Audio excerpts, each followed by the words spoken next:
All right, so I am going to be addressing week 4 learning log for EDSB 4850, and it essentially is talking about steps to create an effective IEP.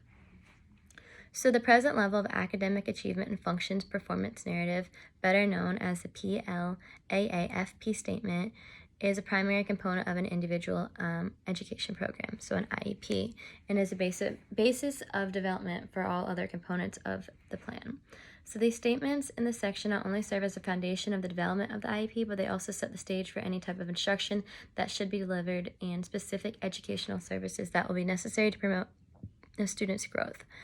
The statements are the starting point by which the student's annual goals are determined and serves as a baseline for monitoring student progress. Later on in this video, I'll be talking about how we can write effective goals. So the development of the PLAAFP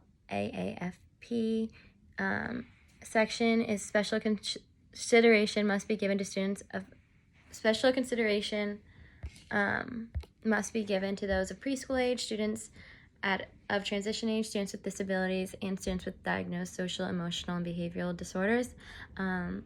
This was good to know because honestly, I didn't even know what the PLAAFP was to begin with, so it's nice to know where we should be extra cautious and where we're using this and when we should take in those special considerations.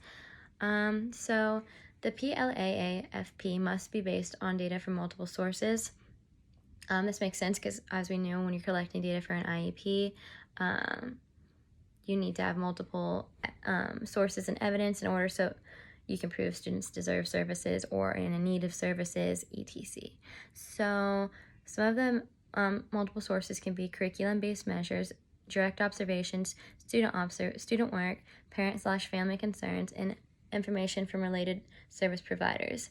So when you're identifying the student's specific needs, they must be based on valid and reliable assessment data, so that can be both formal and informal assessments. Without a good PLAAFP statement that addresses all the students' needs, there is not a solid foundation in which the students will build, which a student's IEP will be built on. So students' needs are identified in the PLAAFP statement, and then meaningful and measurable annual goals are written to address their needs. So an annual IEP goal is a specific, time-limited goal aimed to take the student from their current level of performance to a realistic higher level during a pre-assigned time period, which would be typically a year. It wouldn't be a week because, obviously that is unrealistic to change a student and work on their skills and see a large amount of change within a week, especially if it's the issues that a PLAAFP normally address. It wouldn't be just like an issue like tapping your pencil too much or a behavior that can be easily corrected. So there are several rules for writing good IEP goals. You're going to choose wording that communicates the intent, leaving little room for misinterpretation. The goal should be written about the student and the expected skill or behavior that is targeted. The student's IEP should contain only goals addressing the areas of needed as identified in the PLAAFP statements. So if it's not addressed in the statements, then you're not going to be writing IEP goals upon it. The fourth rule is it should include 5 characteristics to help communicate intent. So that's audience, target, behavior, conditions under which the skill or behavior will be measured, degree of proficiency, and timeline. And then the final rule is that is annual. IEP goals should be challenging and appropriately ambitious. And then the IEP team needs to review and evaluate the annual IEP goals once they're crafted to ensure that these goals are measurable and they're meaningful to the students, and there's something you even want to have on the IEP and work on.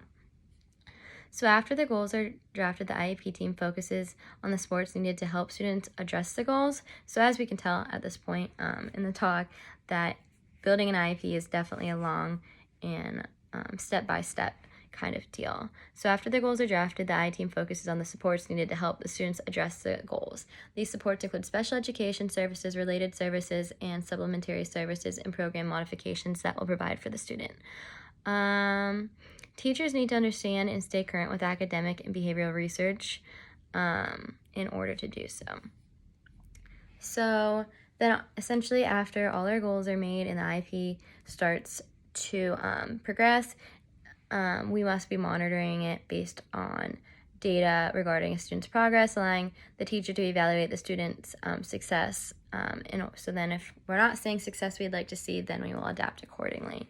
So yes, I think all this information will be helpful when we begin this assignment, because like I said, I didn't even know what the PLAAFB stand for, and now I do.